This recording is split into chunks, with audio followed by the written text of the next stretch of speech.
for Donald Trump? All day. Believing in Trump's rhetoric just morally, I don't understand, especially a black person. 3 words or less. What is your reaction when you see a black person wearing a MAGA hat? Well, there's a story. Independent-minded brother. Bold. Confused. Cringe. You do you. Looks good on you. It can't fit on my head. I saw true hate coming from the left, and it was white people calling me Uncle Tom. Pretty much, white people telling me I'm not black enough. Aunts won't speak to me. Even now, I got aunts that don't talk to me because I want to be white. The people that call me the nastiest, all kinds of like, oh, house Uncle Tom, like all this stuff. I've been called a bed wench. That's how racist the left still is. For the black conservatives, how do you align with white conservatives when they speak mal of black people? You call them out. My whole thing that's like not for even me, calling them out, but just how do you stand with them when they are speaking mal how do against you your stand people? with Hillary Clinton Like, when it's she not- calls, kids super predators? You know what I'm saying? Racist But there everywhere are you go. going to be some racists all over the place. So now it's like, okay, yo, watch him out. Believing in Trump's rhetoric just morally, I don't understand, especially a black person, because just him as a person, as an entity, is just super corrupt. Who here voted for Barack Obama? Damn near everybody. Twice. Campaign for him in 08. A semi-personal question. Did anyone vote for him just because he was black? Not just, but that was a big reason I voted for him. See, I'll admit, it's really funny because I'm a conservative, and I was so available to be used by all of the systems that made that person president. This person was born and raised in wealth and privilege his entire life. And the idea that this person was somehow more connected to me because we share the same skin color is crazy. Yep. But I bought it. That's the one reason why I'm conservative now, because I'm willing to vote for somebody because of the way they look. And look what it did for me. Absolutely nothing. Who is disappointed with the Barack Obama presidency? I'm Why? disappointed with I'm disappointed with all of it. Like, we're never going to be led to liberation in a binary system. A binary system for black people is literally always going to be us choosing the lesser of two evils. I'm always choosing my death either as a blunt force blow or death by 1,000 paper cuts. All right, I think we had enough of that Vice news piece. Welcome. Today is a big show for us. We have someone we have quoted several times on this show. We've all read his work. By we, I mean me and my co-host, Pascal Robert. Let me bring him in right now. Coming all the way from Miami, Florida, by way of New York City. You may know him from his articles in Black Agenda Report and sometimes Huffington Post. Pascal Robert. Peace, my brother. Peace to the chat and the viewers. Chat's already on fire. Also, thank you. Shout out to chat moderator John Ross. Please be kind. It's going to be a hot chat tonight, John, because we have a hot topic. Let's just bring him in. Pascal, would you like to introduce our guest tonight? The one, the only, the known left intellectual, scholar, academic of black politics, black political history, Adolph Reed Jr. Adolph Reed Jr. Hey, man, good to see you guys. Thanks for having me on. Hey, thanks for taking the time to be on. This show's been a long time in the works. We've had your son on a few times. I'm looking forward to having your son on again. When the three of us get together, it's always a pretty good time. I think the last time we were all on, we watched Boys in the Hood and just deconstructed Boys in the Hood, and that for me, that is like the most fun when it can be us or four of us with Cedric Johnson. It's a good ass time. And recently we had man, on, I'm sure it is. Also recently we had on Preston Smith, which was also great. Yeah, that was a real good show. Yeah. So Pascal, I know you got some questions. Yeah, Pascal's got enough questions to keep us on until after midnight. Your time, right? Not our time. Your time after midnight. I just want people watching to know that for the most part, Pascal comes up with the questions, because at this point, this is all gone right now. And I don't have questions on the level that Pascal has questions. Yeah, no, they're good and important questions. So I look forward to our discussion. So Pascal, he called me up earlier this morning to yell at me that he had these questions and did I read them while I'm trying to fix my computer and get the show ready. Then he called me up again to yell at me if I read them. So I want y'all to know that are watching, share this shit out in your social media, because Pascal spent a lot of time trying to come up with the perfect questions for our guest today, brother Adolph Reed Jr. Well, one of the reasons I did that is that people are so used to calling me a Reedian that would have thought I would have been just standing in a fan for everything that this out of your mouth.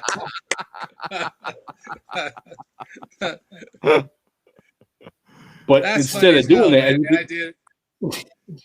the idea that there's something called a Reedian out there that people can toss around. Somebody on the show got called us. They said, called us Reedian. You're too Reedian. Really? Wow. Yeah. I don't know what the fuck that means, but I was like, all right. I don't either. All right. I was like, all right. I mean, I don't really know. All right. Am I some kind of Vulcan or something? We got to get a special handshake or some shit. Yeah, right. But Adolph, I mean, I've been reading your stuff. We've been communicating back and forth via email, and I've been reading your stuff long enough to know that you got a lot of haters. And without a question, and contrary to what the haters would have believed, I'm going to ask you questions in here to challenge you, the core beliefs, and have you lay down the marker so they can hear how you, put up or shut up. And that's why I asked the questions that I did. So we're just going to take it from the beginning. Okay. All right. So, Adolph, one of the focus of your early academic work was in analyzing how, at the height of the 60s moment, the power elite in America were so able to start what we here at This is Revolution call the 50-year counter-revolution, meaning the period from the rise of Nixon to today and the reactionary counter to the 60s. Right. In one of your essays called The Black Revolution and the Reconstitution of Domination, you discuss how simply blaming the attacks of the state through COINTELPRO and other oppressions are not enough to explain why the Black radicals were unable to effectively make an imprint in actual politics. You discuss how Black radicalism was reconstituted into ruling class. Can you elaborate on how Black radicalism post-60 was reconstituted into the prerogatives of the ruling class? And do you see the current manifestation of racial grievance politics from Black Lives Matter to reparations discourse suffering the same fate? Yeah, that's a good question. I'd say a couple things. I think that what happened in the wake of Black Power, right, was, in retrospect, at least, a predictable phenomenon, right? And frankly, I mean, both Cedric Johnson and Preston Smith have helped me see and articulate this this dynamic in a more textured way. Because Black Power was always two things, right? It was an expressive or a performative radical politics, right? And it was a de facto ideology for consolidation of a new Black political class that took shape over the 60s. I mean, really beginning, depending on where you were, like in the late or the mid to late 50s, and began to consolidate institutionally after passage of the Voting Rights Act. And it's so funny that so many people who want to talk about, the Black radical tradition or whatever, as they see it now, treat the Voting Rights Act like it was just a thing that happened. You know what I mean? Like it wasn't a very significant institutional development, like in American political life, but certainly in Black American political life. So what happened basically was this new class of, professional and managerial types who were able to respond to the expanded opportunity structures that opened after the landmark legislation of the mid 60s, which by the way included people like me, right? Were naturally came to form communities of interest, right? In the political realm that grew more tightly bonded over time, right? And what happened was, since so much of Black Power radicalism was performative, didn't have an institutional agenda, didn't really have a practical program that was possible to organize around, it just kind of fell by the wayside, right? And it fell by the wayside. Yes, COINTELPRO had something to do with it. Yes, Ford and other foundation funding had something to do with it. But the real story was a natural transition, into a class-based ethnic politics on a model that was dominant in post-war American political life in most parts of the country, and especially in the realm of urban politics. So in that sense, it's not, and so this is why as much as I liked and agreed with Bruce Dixon and also Glenn Ford, that's why I don't think that the misleadership class construct is particularly helpful, because the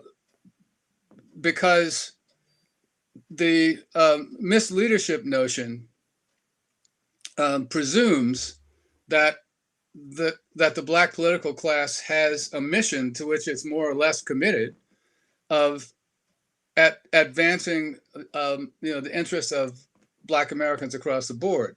And that kind of misses the point. Like, they've got their own interests that they're advancing, and what they do, as classes typically do, is define their interests as isomorphic with the interests of the population in whose name they purport to be speaking. So I hope I didn't run away from the question. No, but my larger question is that, do you see this manifesting itself with the current racial grievance discourse politics? Oh, yeah. Right. I'm sorry. Yeah, I'll say this. I mean, we got to remember, I'll just answer the question that just popped up on the screen. Yes, I am, and it doesn't matter. But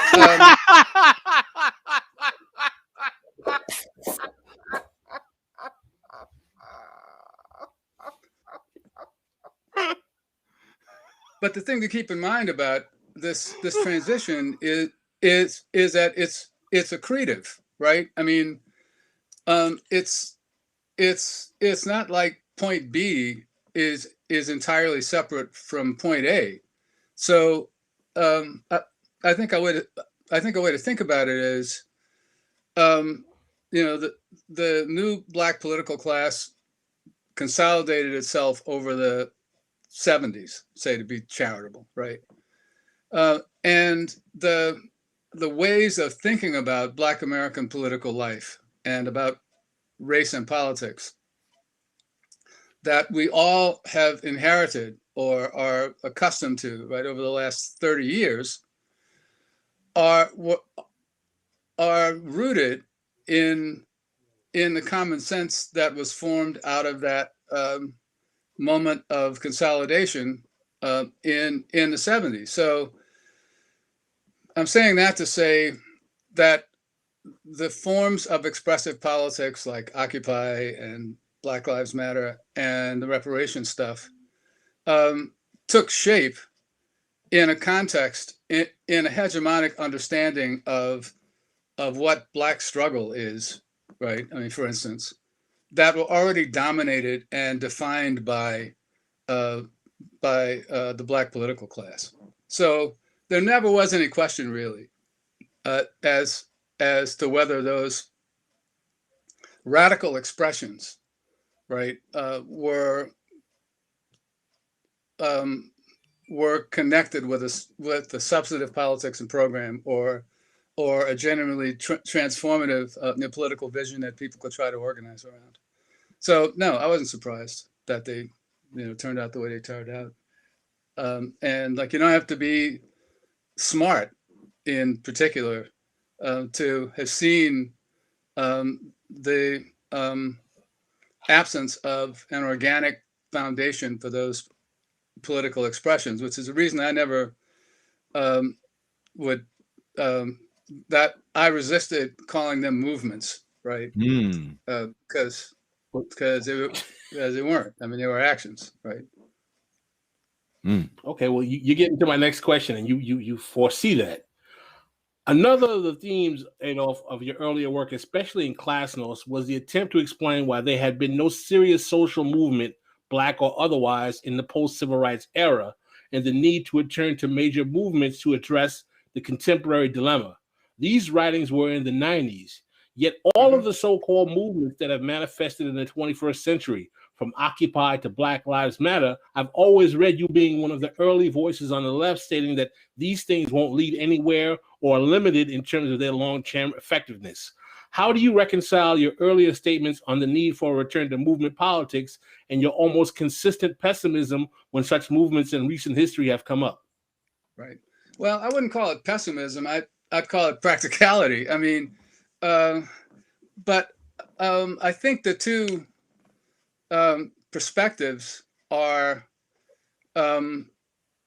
organically connected, because I've got a sense of what a movement would actually look like, and it would be grounded, like, institutionally among with an identifiable base of real people with names and addresses and stuff, right? And real constituencies, and in fact, I mean, while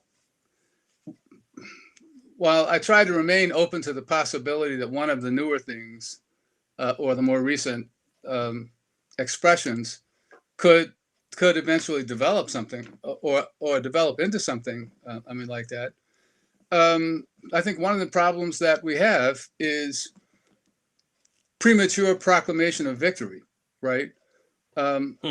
Just today, I mean, I meant to check the vote tally, before I got on, but the last that I saw of the vote tally in the Amazon union vote was like over 900 no's and 295 yeses, right? So, and we knew it was going to be tough, and I just get, I find it maddening, right? How the left self-congratulation machine hypes,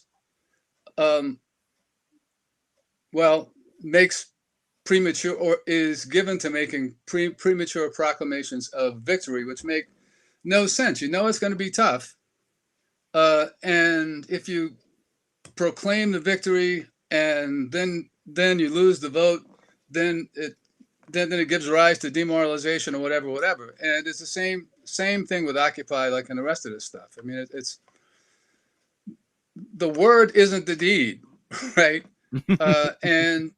And you don't build a movement without careful, slow organizing and building the relationships with people and with organizations, right? You don't build it through Twitter, right, or whatever. I mean, you don't proclaim it, right? What? You're saying, how dare you say that I can't build my pretend movement with a hashtag and a series of retweets? Well, now you can probably get some foundation grants off that. Right, I thought that was the whole game, right? I create a hashtag, I get a bunch of retweets, I shut down a freeway or two, and then George Soros gives me a check. Bingo. There you go. That's it. And that's how we'll get free. That's what Puffy told me. Did you? Did you see Puffy talking? Hey, did y'all see? Because I know there's a bunch of questions and I'm fucking up the flow. But hold on 1 second. I just want to get this in. So somebody sends me this article from Puffy, and it's not even an article, it's an open letter. Puffy sent an open letter to big business, and he said, "Look, I'm a media company owner because he owns a small TV station, but I mean he owns a TV station nonetheless.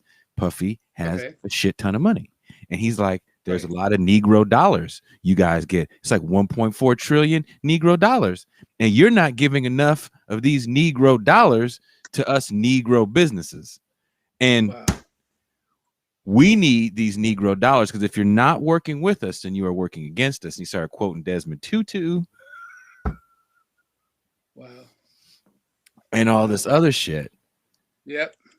Well, look, and I tell you what, man, like that, if you think about it just a little bit, right? Like since George Floyd's murder, who've been the big winners, right?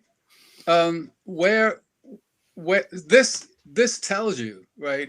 This should tell all of us very clearly that this is a class politics, right? Goldman Sachs is putting up what crazy sum is it? Pascal, what was it? $10 billion for black businesses? Yeah, that's what I thought. Black entrepreneurs? Yeah. For black women. Black women. Black women. Right. Sorry. Don't get it twisted. And more and more and more and more of that kind of stuff is the response.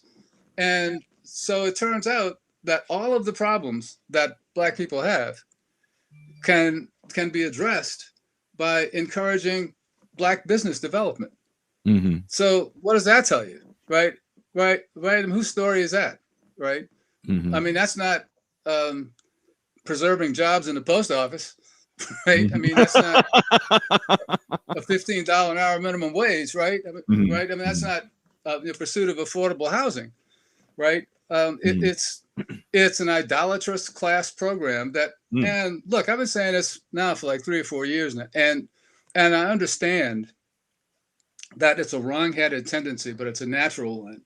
But I found myself on observing each one of these preposterous apparent outrages, saying, okay, well maybe this is the one that will get across to people who understand themselves to be on the left that this stuff is a bullshit class program for the other class, and of course it never is, right? Because that's just not the way the world works, right? There's no, I mean, St. Paul getting knocked off the horse and getting up being somebody else, right?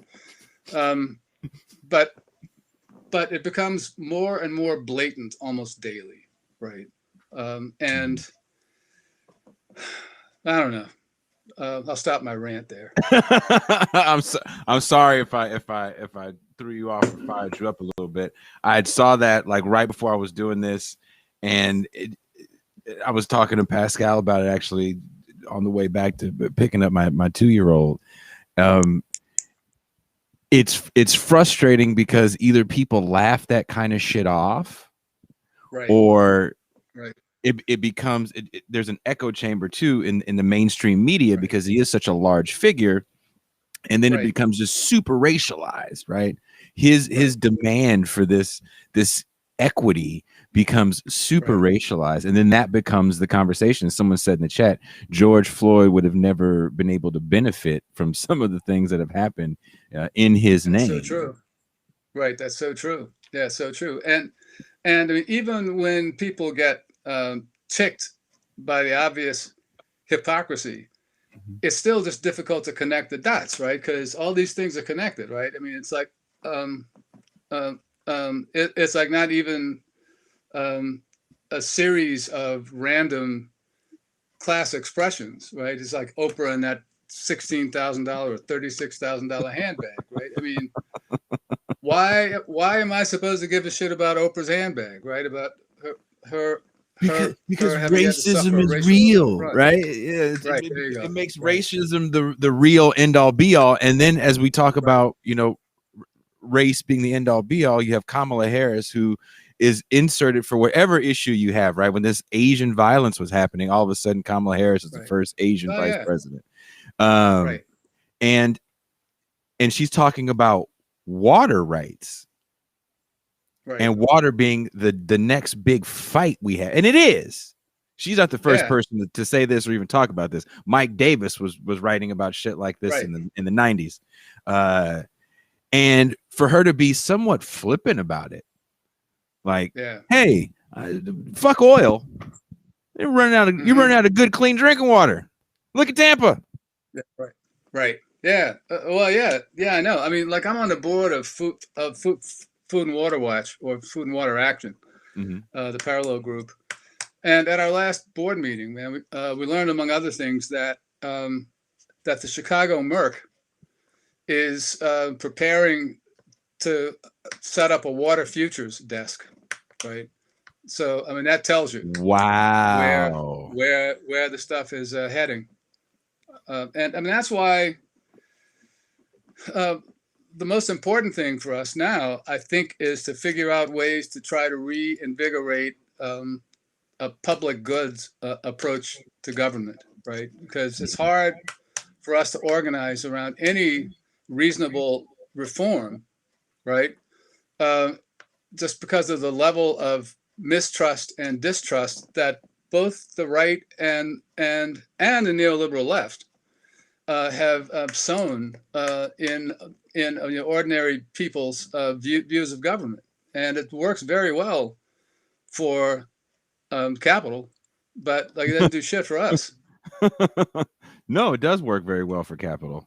And even if we get into the whole quote unquote reparations talk that was happening in Evanston, Illinois, where you know, if you live there and someone called you the N-word and didn't give you a house between 1919 and 54, then maybe you can get 25,000.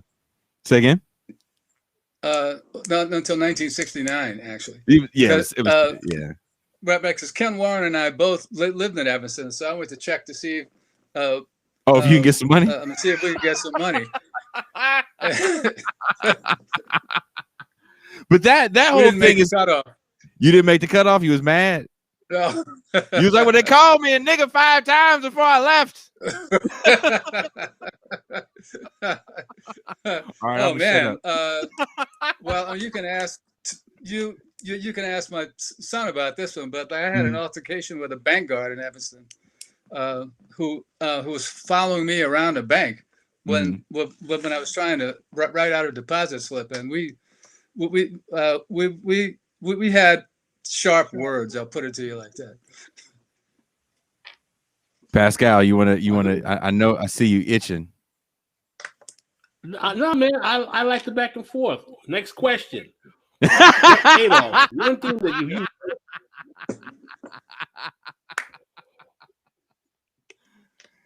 yes, sir. One thing that you always made clear, and that I've often repeated, black politics is a class politics. What is your definition of black politics, and explain why you believe black politics is a class politics, and whether or not that has always been the case? Right. Okay. Yeah, I was struck by that question too. It's another very good one. Well, and in this area too, like my thinking has been sharpened by Cedric Johnson and Preston Smith on this point. That what took shape in the post-war decades was the articulation of a black ethnic politics, basically. I mean, that's what political incorporation was, right, basically. And it was on balance, right, better than what preceded it, which was sort of a clientage arrangement. And black political elites got incorporated into local governing coalitions, at first at least, on an ethnic group basis. Bringing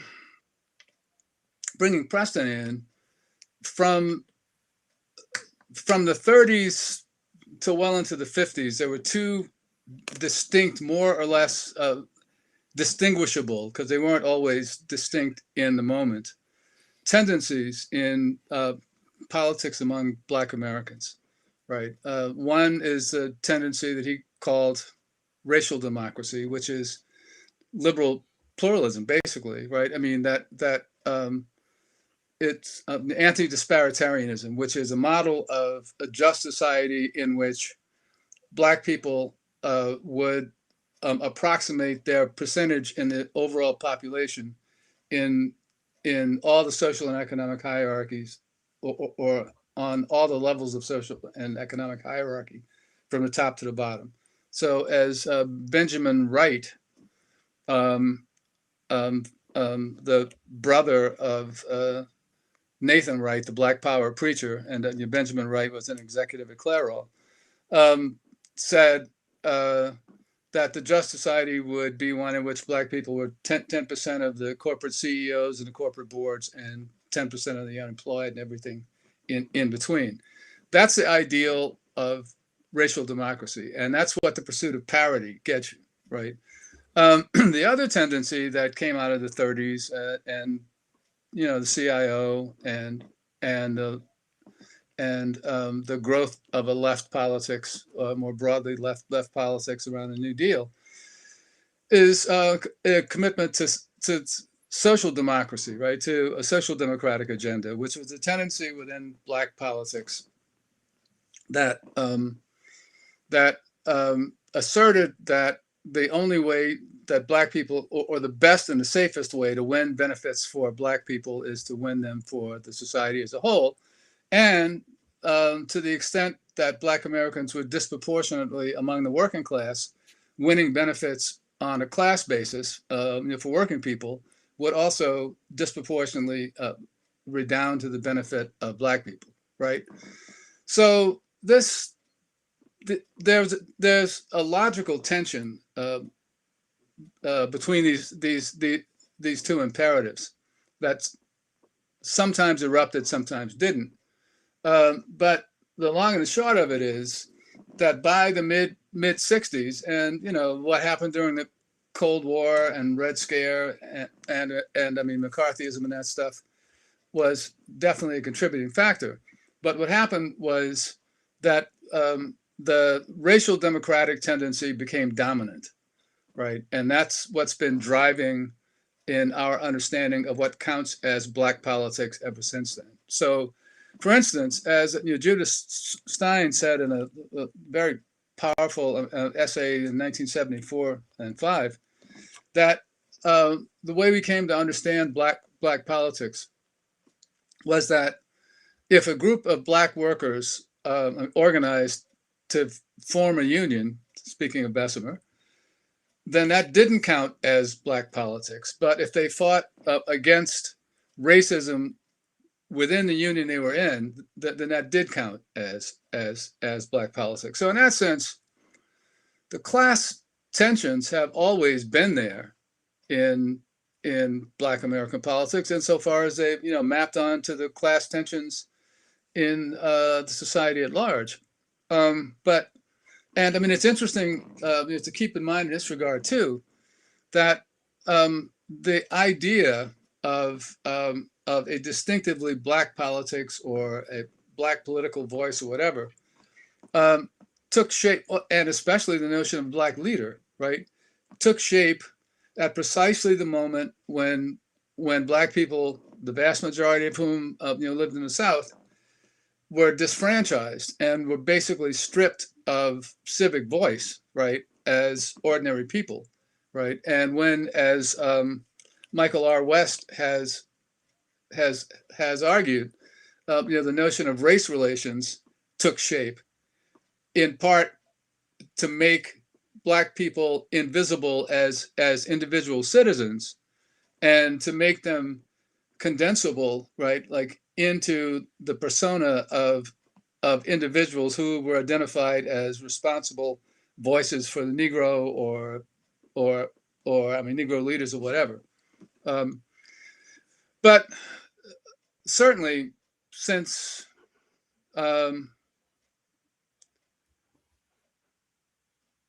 the end of the Carter administration, Black political elites had become increasingly less able to deliver even symbolic benefits to rank and file Black people.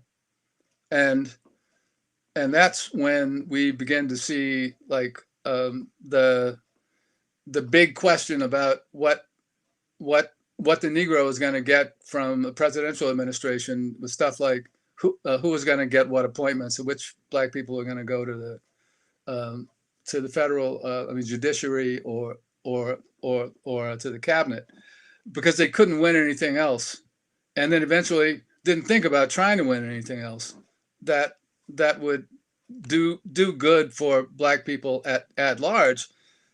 But to the point that by 2016, right, James Clyburn, John Lewis, and Cedric Richmond, who at that point was the chair of the Congressional Black Caucus, denounced Bernie Sanders for wanting to pursue a redistributive agenda that would disproportionately benefit black people. So, okay, we're gonna get to that. We're gonna get to that. Okay, let me ask you a question. Do you agree that there is a black political class in America? Do you agree that there is a black political class in America? And if so, how do you define it? What are the social mechanisms that give it life? And who is such class truly beholden to? How does such a class constrain the political aspirations of Black America, if at all? And is this only a post-civil rights phenomenon? Okay. Yeah. Yes. I think to all that, right? I mean, you could have called, what Malcolm called the Big Six, right? I mean, you could have called them, something like a black political class, right? And it was easier to identify them because they were leaders of organizations, right, and had constituencies. Since the VRA, I mean, I think there's no question but that there's a black political class, right? I mean, they congeal around views of the world, sense of justice, and their material aspirations, and so forth. I mean, so they come together around common interests, and they are as much a class for themselves as they are a class in themselves. And I think that's become increasingly the case since the mid 70s, right? To whom are they beholden? See, I got a little. I'd make a modification to that question, because they're ultimately beholden to themselves and their own interests, and insofar as there's an implicit question in the question as to whether they are beholden to a black constituency or a black community. They think they are, of course, but what they take to be the black community is a world of contractors and donors and their class peers, right? That's how it is that the issues that become understood to be the black agenda never have anything to do with making working class people's lives better in a concrete way, right? I mean, that's kind of the definitive way of saying that they're a class in and for themselves. Now, I think there was another piece of that, the last piece of it. Oh yeah, I mean, I think it's become that's who won the civil rights movement, basically. I mean, don't get me wrong, like the rest of us got a bunch out of it too. And I mean, more broadly speaking, those of us who were in a position to take advantage of the new opportunity structures are the ultimate constituency for this black political class, right? But it just doesn't dig any deeper than us, because you remember that what there is like, in their view of Black America, in their practical view of Black America, these political elites see a bifurcated population, right? There's like the Huxtables, for people who are old enough to remember Bill Cosby before his habits came out on it, and the underclass, right? And like their job is to go straighten up the underclass, both through moral suasion and the Dutch uncle speech, and I mean, like my son, I mean, I agree that Popeye's chicken in the morning can be really good, especially taking into account what you did the night before. It could be even better. But, I'd also like to add that there is an all-you-can-eat Popeyes in Lafayette, Louisiana, and it is the only one. oh my It's a God. magical place, Oh, right? it's See that? gotta be. Yeah. Well, like when I get back down there, I just might have to drive over to Lafayette. On tour, it's a must. I actually lived for not too long. I worked in the Gulf of Mexico for a little bit, and so Oh, wow. Okay. that was the closest What, on a place. rig or something? Yes, sir. Yes, Wow, sir. I cooked okay. on oil rigs. Oh, did you? Wow. Yeah. Yeah. So were you in a union or? Them motherfuckers didn't have no union. They didn't unionize. That's where I learned. I'll be totally honest. My dad's worked union jobs the majority of his adult life, and going to the Gulf of Mexico is really where I learned kind of the power of unions and what happens when you work in an environment that is strictly non-union. And I don't think people understand things like Bessemer, Alabama. Like there's been a kind of a fight to keep unions out of big time industries in the South. So here I am working in literally the engine of Louisiana, and the Gulf Coast is oil, right? And it's not just non-union. It's we are going to fly in Filipino slave labor. And that was the first time I saw that in my life. Was them flying in, and I didn't understand until I actually some shit happened between me and the company, and I ended up staying in the Filipino barracks, which was a double wide trailer that these dudes were getting their paycheck just decimated for these like expenses, if you will, and they're stuck in the States because they have to work out a contract. So no, the Gulf is not a union environment. It's not as dangerous as it once was, but there were a few deaths while I was out there actually, and then I left before the spill. Yeah. All right. Yeah, well, moving on with the question. Like I said, I'm gonna make that trip. I'm gonna make that trip to Lafayette. Lafayette. Hey, anyway. It's right there. It's right there by the Cajun Dome. Oh, okay, very good. Pardon me, Pascal. All right, excuse me. All right, hey, we gotta get through these questions. No problem. I understand, brother. I understand. Listen, I know you've written extensively about your critiques of the limitations of the Black Power movement. We also know that many of our comrades on the Black left who consider themselves revolutionary nationalists pride themselves on being acolytes of that particular era of politics. Explain to us what you believe is problematic about overzealous adherence to Black Power era nostalgia, and how do you deal with the detractors who will claim that your posture is "quote unquote" not revolutionary or purely integrationist? And you and I both know that a lot of those Negroes will say that. Right. Oh yeah, no, I know. Well, I mean, I'm a product of that era and that movement myself, right? So, I'm only going to get bent out of shape about what anybody else thinks. But, so I tell you what, I mean, like the essay that you mentioned, the book chapter that you mentioned at the very beginning, the Black Revolution, was originally a paper that I did for a conference that I organized when I was teaching at Howard, and Preston Smith actually worked on the conference too. That was held in the fall of 1976, right? And it was a conference, most of the papers of which, or many of the papers of which, were published a few years later in an anthology called Race, Politics, and Culture, Critical Essays on Radicalism of the 60s. Oh, okay. Well, the point of that conference was to pull people together to discuss.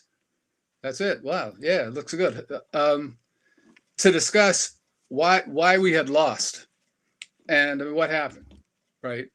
Now that's 1975. We were organizing this, and there were enough people to fill up like a day and a half, I think, conference to talk about how the movements of the 60s had lost and why. Okay, Black Power by 1975 had pretty clearly lost, or Black Power radicalism. The two or three tendencies that came out of it, which Sedgwick Johnson's first book is about, Pan-Africanism, what's cultural nationalism, and a kind of funny ass mechanistic Marxism, right? Were all evasions of the fact that the petty bourgeois politicians had won by the early 1970s, right? And it makes sense that they won, right? They had the resources. We didn't. We had an ideology, one that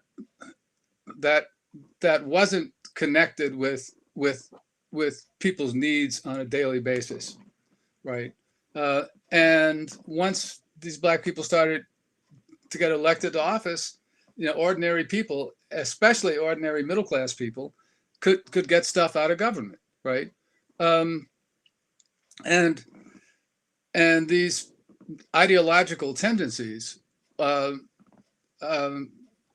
were expressions of the inability of Black Power as a criticism to take account of what had been happening within Black politics, right?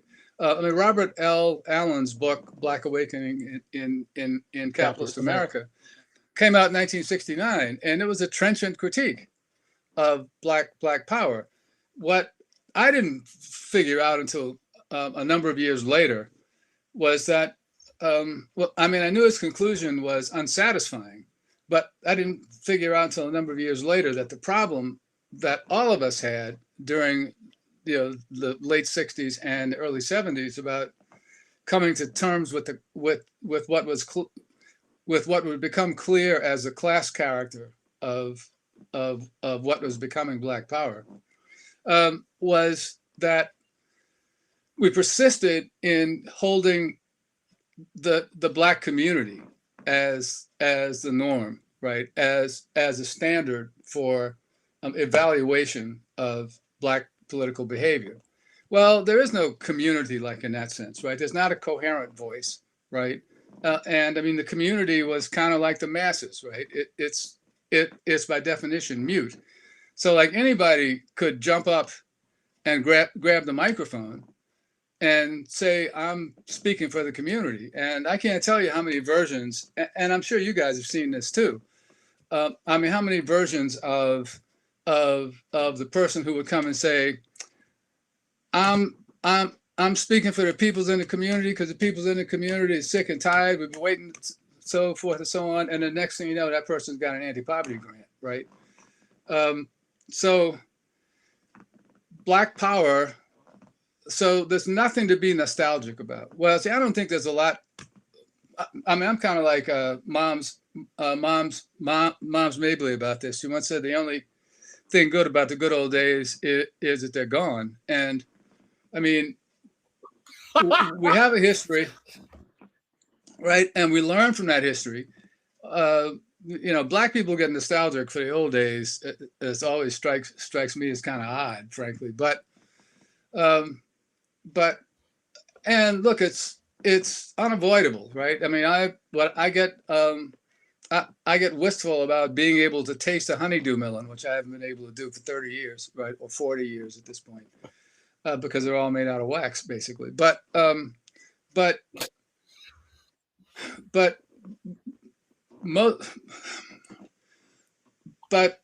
Black Power didn't realize or didn't fail to realize its promise. It was naive after the fact. So I'll say this, mea culpa as a self-criticism too, to have imagined that it had that promise in the first place, right? Let me say this too. It's a little bit of a red herring, but not much.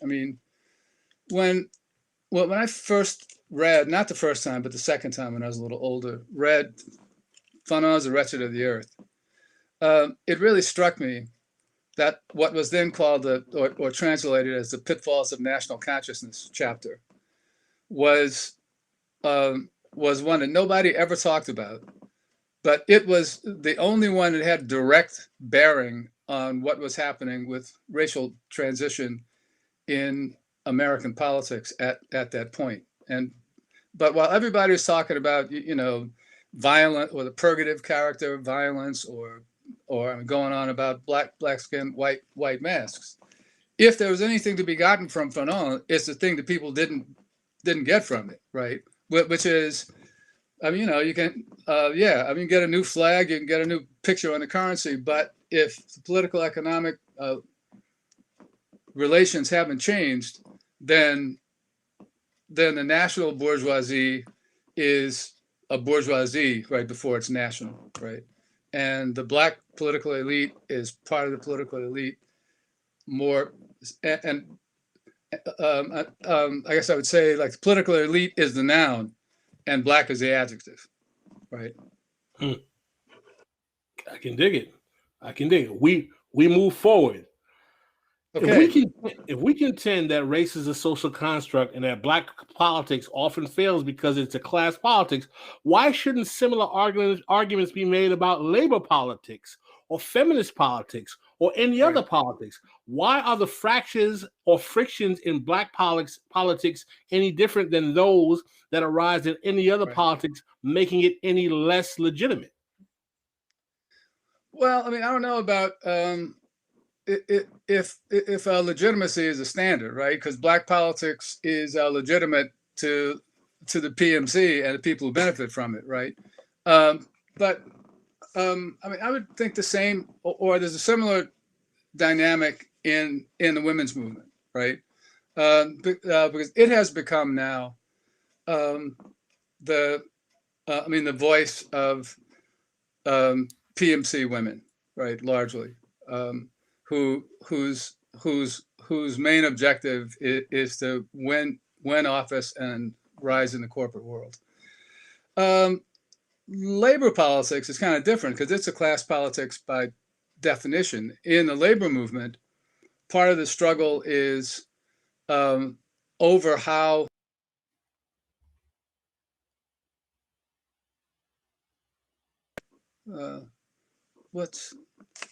Deep State got him. Right. I'm right here. So that's it, I would say. Okay. Moving on. There's just a weird message on the screen. I couldn't. Oh, sorry about that. There's some things. It's not you, but it's gone. But so. Okay. Yes, sir. So, Adolf, as one who has written about the left politics, how the left politics was vanquished by the ruling class in America by sometimes reconstituting leftism into ruling class prerogatives, why were you or have you been particularly supportive of Bernie Sanders' Democratic Party entryism as opposed to viewing it as an ultimate vehicle for ruling class absorption? As much as certain Bernie supporters fetishize the New Deal, even according to FDR, was an effort to save capitalism. As a lifelong leftist and Marxist like yourself, why does Bernie Sanders' Keynesianism masked as socialist not portend to do order? Well, yeah, that's a good question too. Look,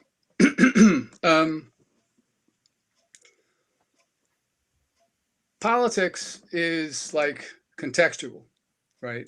And what's appropriate in one moment may not be appropriate in another moment.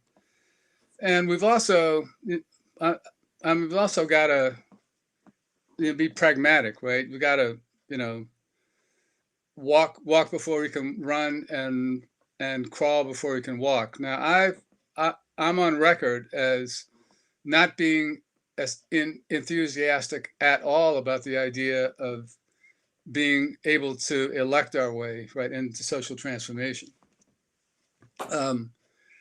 And I was skeptical about Sanders at first in 2015 too, for this reason.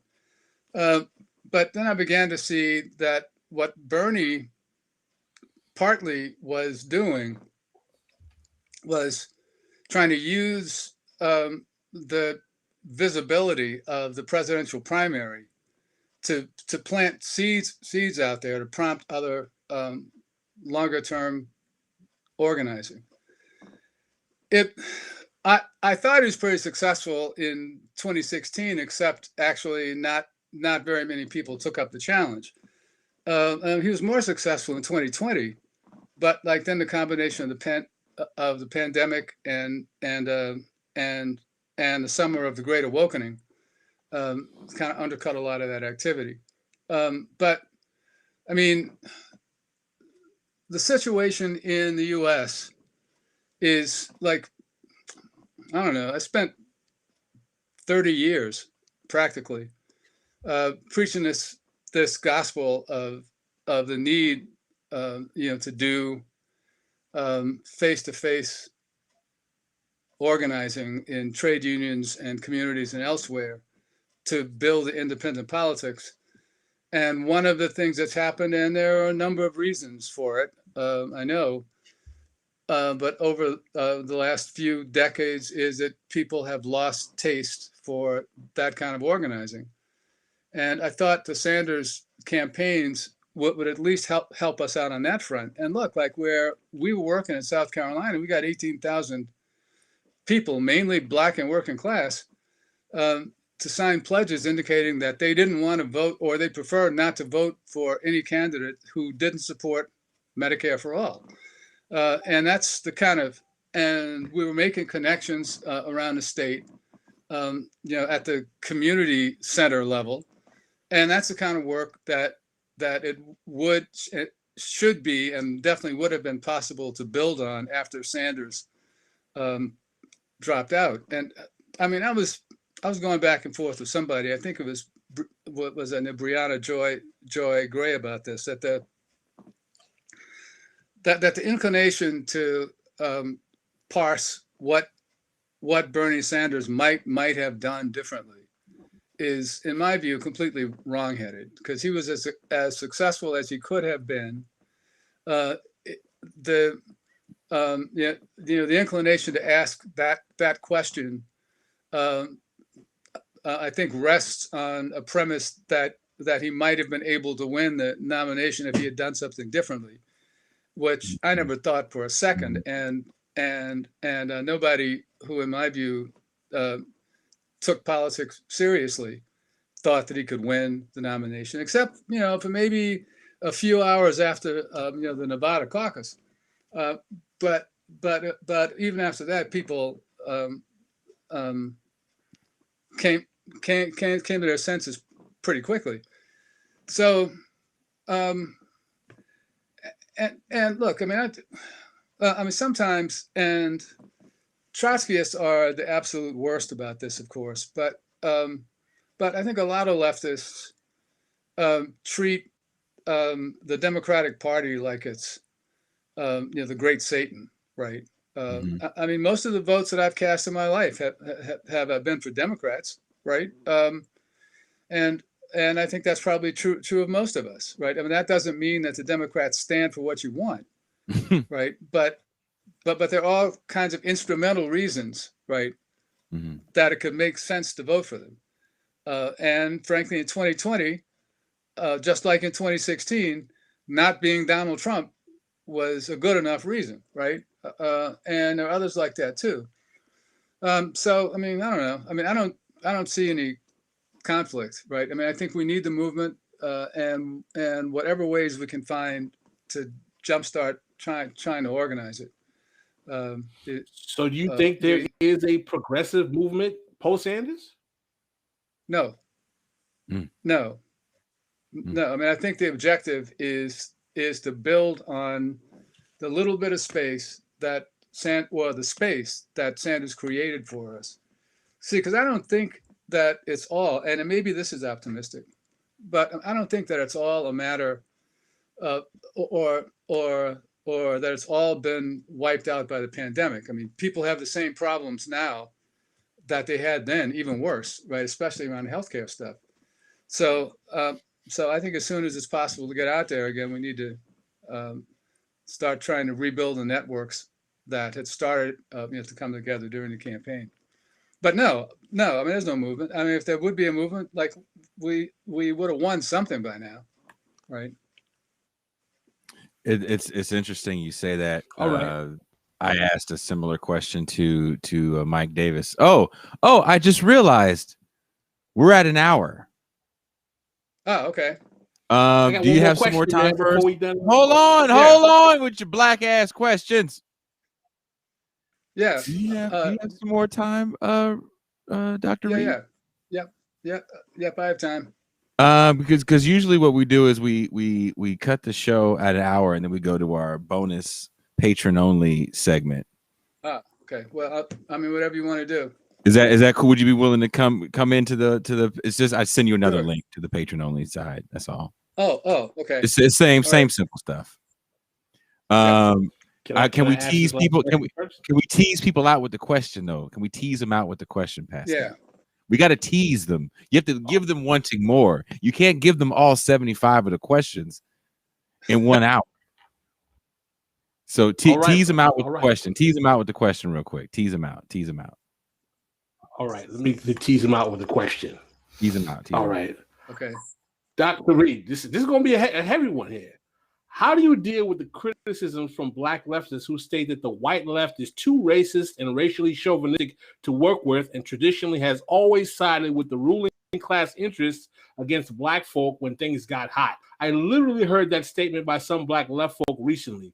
These folk would argue that only a revolutionary black left socialist vision can address the needs of black people. What is your position on such thinking? Don't answer that. We're going to save it for the bonus half. Oh, okay. All right. We got to tease it out. Thank you guys for watching. All right. Professor Reed, thank you for joining us for this free half. Now we're going to go into the bonus half. So give us like about 10, 15 minutes. All right. I'll email you. To log out. Yeah, I'm going to email you the link. Yep. I'll email you. Okay. All right. Very good. So thank you so much. Thanks, Adolf.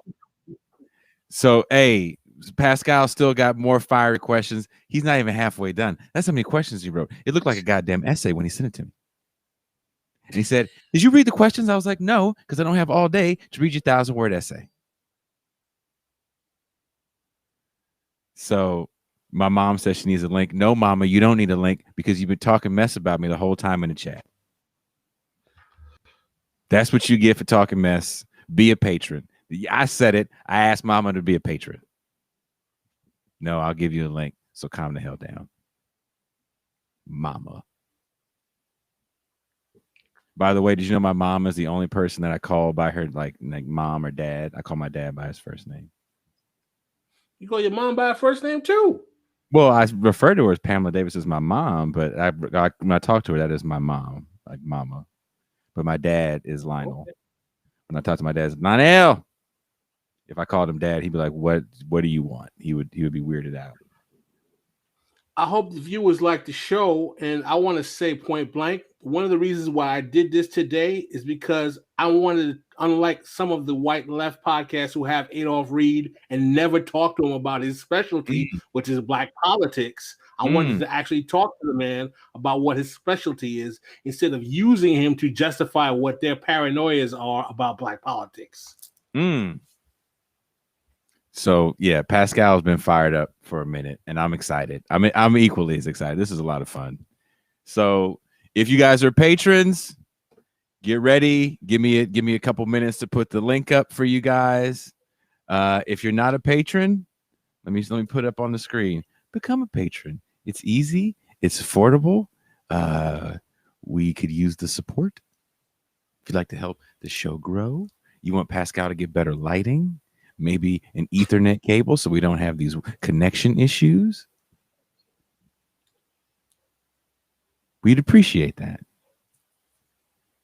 My mom says you're so passionate. Look at that. Look at that. Mom says you are so passionate. He is. He is very passionate, and he's about to let these motherfuckers have it.